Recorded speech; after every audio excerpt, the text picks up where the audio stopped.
With any hazard, there's three types of control measures that you can have to reduce the risk of that from that hazard to an acceptable level.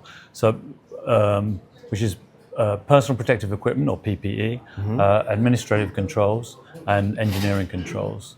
Now, personal protective equipment is considered the last line of defense. Yeah, so it's the last control measure that you should consider.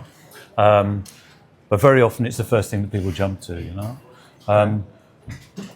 Administrative controls are typically quite weak. They're necessary, but they're quite weak. Let me just give an example. If you have a sign on a door to tell people, inform people about a hazard, that sign, it's reliant on somebody to put the sign there or to take it away. Or if it's an illuminated sign, even if it's an automatically switched and illuminated sign, which is good to have because it informs people about the hazard, but it's quite easy for people to not see the sign. So you can't rely on the sign to inform you about a hazard to stop somebody being exposed to that hazard. It's a good thing to have, but it's not something you can actually rely on. If you're walking down a corridor, there's an illuminated sign there, maybe we're talking and we don't see it, we just open the door.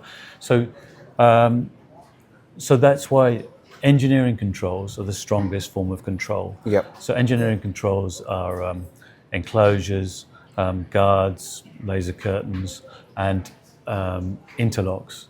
So the basic function of an interlock system is that when you open a guard or remove a guard, so like when you open a door to a laboratory or something like that, it shuts down the laser, so it removes the hazard. So that's the basic function of an interlock system. Yeah.